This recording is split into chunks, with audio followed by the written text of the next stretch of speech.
Hi hello అందరికీ నమస్తే. నేను మీ ప్రవీణ్ సుంకరి.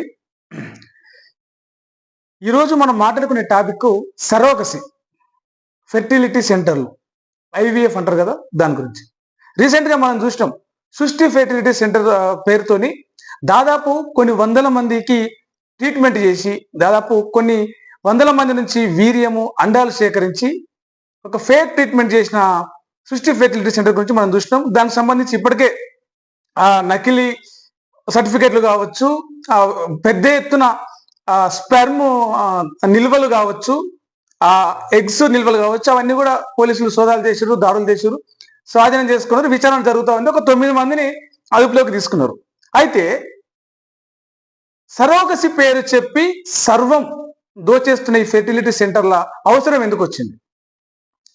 అమ్మతనాన్ని పొందాలన్న ఆశను ఆదాయంగా మార్చుకునే ఈ అత్యాశ ఎట్లా పుట్టింది అంటే, సమాజంలో మనం నిత్యం గమనిస్తే చాలా విషయాలు మాట్లాడుకోవచ్చు. అసలు ఏం జరుగుతుందంటే, తల్లిదండ్రులు తల్లి అనిపించుకోవాలని, తండ్రి అనిపించుకోవాలని, అమ్మ అని పిలిపించుకోవాలని చాలా మందికి ఆశ ఉంటుంది. అది లేకపోతే, అది జరగకపోతే ఒక లోటుగా ఉంటుంది చాలా మందిలో. సో ఆ లోటును తీరుస్తూ ఐవీఎఫ్ అనేది ఒక 47 సంవత్సరాల క్రితం ఐవీఎఫ్ అనే ఒక అధునాతన సౌకర్యం ఒకటి వచ్చింది. దానివల్ల ఏంటంటే, పురుషుడి నుండి వీర్యం సేకరించి మహిళ నుండి అండంలోకి ఆ వీర్యాన్ని పంపించి, అంటే ప్రత్యేక పద్ధతుల ద్వారా గర్భధారణ వచ్చేలా చేయడం. అది చాలా మంది మాతృత్వానికి దూరంగా ఉన్న వాళ్ళకు ఒక వరం లాగా మారింది. ఎట్ ద సేమ్ టైం చాలా మంది ఆశపరులకి, దురాశపరులకి, అత్యాశ ఉన్న వాళ్ళకి ఒక ఆదాయ మార్గంగా మారింది. ఎట్లా ఈ సృష్టి ఫెర్టిలిటీ ఏదైతే బయటపడ్డదో, వాళ్ళ లాంటి వాళ్ళు ఇంకా చాలా మంది ఉన్నారు సమాజంలో. వాళ్ళందరినీ కూడా దాడులు చేశా, సోదాలు చేశా, ఆకస్మిక తనిఖీలు చేశా, కొంత దాని మీద దృష్టి పెడితే చాలా విషయాలు బయటకు వస్తాయి. ఇట్లా ఈ ఉరుకులు పరుగుల జీవితంలో భార్యాభర్తలు ఇద్దరు ఉద్యోగాలు లేక ఇంకేదన్నా పని చేస్తేనో ఇంట్లో గడవని పరిస్థితి. రోజువారి పెరుగుతున్న అవసరాలు కావచ్చు, రకరకాల కారణాలతోటి సమాజంలో అందరికంటే ముందుండాలని, లేకపోతే తోటి వారితో సమానంగా ఉండాలని రకరకాల కారణాలు, రకరకాల ఆశలు, రకరకాల కోరికలు ఇద్దరిని చెరో వైపు పరిగెట్టేలా చేస్తున్నాయి. నిద్రలేమి, విశ్రాంతి లేని ఆ పరిస్థితుల వల్ల, ఆ కలయిక సమయంలో వాళ్ళకి చాలా సమస్యలు, ఆరోగ్య సమస్యల వల్ల సంతాన సామర్థ్యాన్ని కోల్పోతున్నారు. దాన్ని అంటే అదొక సమస్యకు పరిష్కారంగా వచ్చిన ఐవీఎఫ్ని కొంతమంది దురాశతోని ఒక వ్యాపారంగా మార్చి ఎక్కడ పడితే అక్కడ పుట్టగొడుగులాగా పుట్టుకొచ్చినాయి. ఎలా హైదరాబాద్లో కావచ్చు, తెలంగాణలో కావచ్చు, దేశం మొత్తంలో కావచ్చు, నలుమూలలో ఎక్కడ చూసినా ఈ ఫెర్టిలిటీ సెంటర్లు ఒక 3 కిలోమీటర్లకు ఒకటి, 4 కిలోమీటర్లకు ఒకటి పుట్టగొడుగులాగా పుట్టుకొచ్చినాయి. దానిలో అర్హత లేని ఏదైతే సృష్టి ఫెర్టిలిటీ సెంటర్లో నమ్రత అనే డాక్టర్, నకిలీ వైద్యురాలు ఒక్క ఆమెనే 8 చోట్ల ఎట్లయితే నడుపుతా ఉందో 16 మంది ఏజెంట్లతో దాదాపు 80 మంది పిల్లలు నమ్మింది ఇప్పటి వరకు ఆమె. అది ఒక్కటి మాత్రమే. ఇప్పుడు బయటపడే మాత్రమే, బయటపడని ఎన్ని వీర్యం దానికి సంబంధించి బిచ్చగాళ్ళ ద్వారా రోడ్డు మీద యాచన వేసుకొని బతికే భిక్షగాళ్ళు, జులాయిగా తిరిగే వాళ్ళు, మద్యానికి బయనసైన వాళ్ళ దగ్గర నుంచి వాళ్ళకి డబ్బులు, బిర్యానీ, మద్యం ఆశ చూపించి, పోర్న్ చూపించి వాళ్ళ నుంచి వీర్యం సేకరించారు. చాలా మంది అమ్మాయిలు అంటే ఇల్లు వదిలి వచ్చి హాస్టల్లో ఉండే చదువు కోసం వచ్చిన వాళ్ళు కావచ్చు, ఆర్థిక పరిస్థితుల కారణంగా ఉద్యోగం చేయాల్సిన పరిస్థితిలో ఉన్న వాళ్ళు కావచ్చు, వాళ్ళందరినీ కూడా వాళ్ళకి డబ్బులు ఆశ చూపి వాళ్ళ నుంచి అండాలు సేకరించి ఈ సమస్య ఉన్న మహిళలకు ఆ అండాలు వారి గర్భాశయంలో ప్రవేశింపజేసి ఈ వీర్యం వాళ్ళ ఆ అండంతో నింకపేసి గర్భధారణ వచ్చేలాగా ఒక నకిలీ వైద్యం, ఒక ఫేక్ వైద్యం, ఒక మోసం చేసి ఎంతో మందికి వాళ్ళు నిజంగా ఇది మా సంతానమే, మాకు పుట్టింది అని చెప్పేసి ఎంత సంతోషంగా ఉన్నారు. కానీ ఇలాంటిది జరిగింది అని తెలిసిన తర్వాత వాళ్ళలో ఒక కించిత్ అనుమానం వచ్చిన ఆ పిల్లల పరిస్థితి ఏంటి ఆలోచిస్తే అర్థమవుతుంది. అయితే ఈ ఐవీఎఫ్ అనేది ఒక బెంగాలీ ఫిజిషియన్ సుభాష్ ముఖోపాధ్యాయ అనేటైన ఈ పద్ధతిని ప్రవేశపెట్టిండు. ఎంతో మంది సంతాన లేమి సమస్యతో బాధపడుతున్న వాళ్ళకి ఒక వరంగా ఆయన చేసిన ఆలోచన ఉపయోగపడింది. మొన్నటి వరకు ఒక 5-10 ఏళ్ల క్రితం వరకు కూడా. ఆ తర్వాత ఇది ఒక వ్యాపారంగా మారింది. అసలు ఎంతమంది చేసుకుంటున్నారు అంటే 2022 సంవత్సరం నాటికి దాదాపు 3 కోట్ల మంది భారతదేశంలో 3 కోట్ల మంది సంతానలేమి సమస్యతోటి ఐవీఎఫ్ చేయించుకున్నారు. చూడండి ఏ స్థాయిలో సమస్య ఉందో. ఆ తర్వాత ఈ సంఖ్య ఇప్పుడు మరింత పెరుగుతూ ఉంది. 2025లో ఉన్నాం మనం. దాదాపు 30 ఏళ్ల లోపు ఉన్న వారికి 60 నుంచి 70% సంతాన సామర్థ్యం కోల్పోతా ఉన్నారు. రకరకాల ఆరోగ్య కారణాలు, రకరకాల ఒత్తిడి, మానసిక ఒత్తిడి, శారీరక ఒత్తిడి, దీనివల్ల సంతాన సామర్థ్యాన్ని కోల్పోతా ఉన్నారు. 60 నుంచి 70% సంతాన సామర్థ్యాన్ని కోల్పోతా ఉన్నారు వాళ్ళ శరీరంలో, వాళ్ళ ఇప్పుడు ఉన్నటువంటి 30 ఏళ్ల వయసు లోపు ఉన్న వాళ్ళు. సో దీనివల్ల ఈ సరోగసి పద్ధతిని ఆశ్రయిస్తున్నారు. పిల్లలు లేని వారు వాళ్ళంతా కూడా సరోగసి పద్ధతిని ఆశ్రయించడం వల్ల టెస్ట్ ట్యూబ్ లో ఈ పిల్లల్ని పుట్టించి ఇది చేసే దీనికి డిమాండ్ ఎక్కువ పెరిగింది.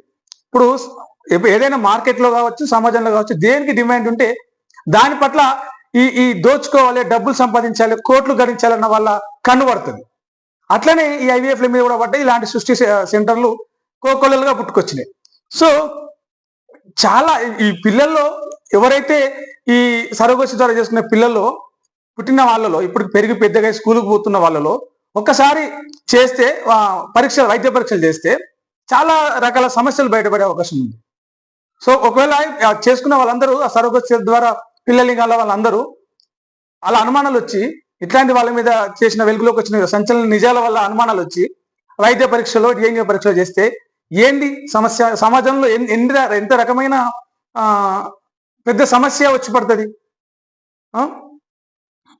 సో అందుకే ఈ ఐవీఎఫ్ లో మీరు అందరూ కూడా ఎవరైతే సరోగసి ద్వారా ఐవీఎఫ్ ద్వారా సరే నాణ్యత ఉన్నది, గుర్తింపు ఉన్నది, మంచిది అనుకున్న దానికి నమ్మకంతో వెళ్ళిన దాంట్లైనా సరే మీరు చెక్ చేసుకునే అంశాలు తెలుసుకోవాల్సిన అంశాలు కొన్ని చెప్తా, గుర్తు పెట్టుకోండి. ఈసారి ఎవరైనా వెళ్ళితే కనుక ఇవి ఒకసారి అడిగి తెలుసుకోండి. మీరు ఐవీఎఫ్ లో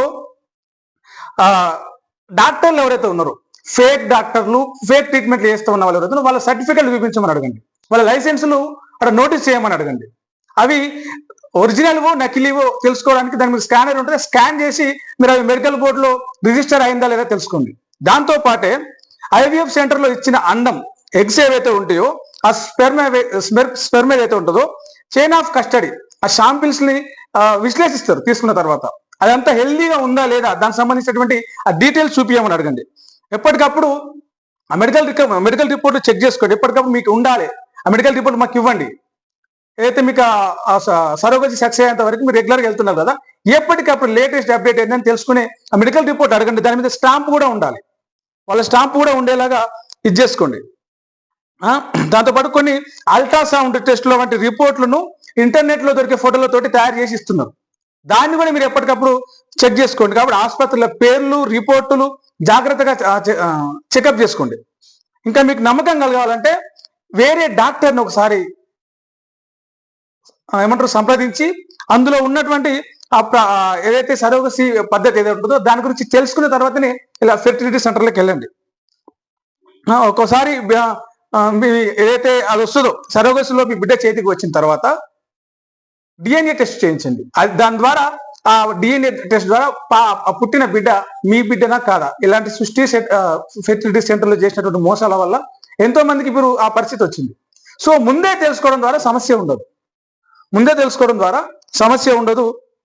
ముందే ఆ ఫెర్టిలిటీకి సంబంధించిన పూర్తి వివరాలు పొందే హక్కు అక్కడికి వెళ్ళే వాళ్ళకు ఉంటుంది. కాబట్టి అవన్నీ కూడా తెలుసుకొని చేయడం ముందు చట్టాన్ని ఉల్లంఘించే వాళ్ళకి ఈ ఏఆర్టీ క్లినిక్లు ఏవైతే ఉన్నాయో దీంట్లో సంబంధించి ఈ ఏఆర్టీ క్లినిక్ నిర్వహించే వాళ్ళకి తప్పు చేస్తే కనుక చట్టపరంగా 5 నుంచి 7 సంవత్సరాల వరకు శిక్ష పడే అవకాశం ఉంటుంది.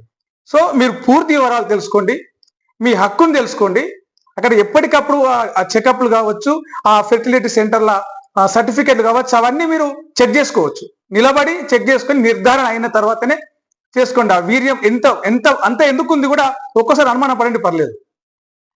అంత స్పెర్మ్ బ్యాంక్ వాళ్ళకి ఎట్లా వచ్చింది కూడా తెలుసుకోండి. ఆ స్పెర్మ్ ఇచ్చిన వాళ్ళ అది తెలుసుకోండి, హిస్టరీ తీసుకోండి. ఆ ఎగ్స్ ఇచ్చిన వాళ్ళ హిస్టరీ తీసుకోండి. మీకు బిడ్డ అయిన తర్వాత డిఎన్ఏ టెస్ట్లో ఎగ్జాంపుల్ అది ఏదైతుందో శాంపిల్ తీసుకొని అది మీద కాదా కూడా టెస్ట్ చేసుకోండి.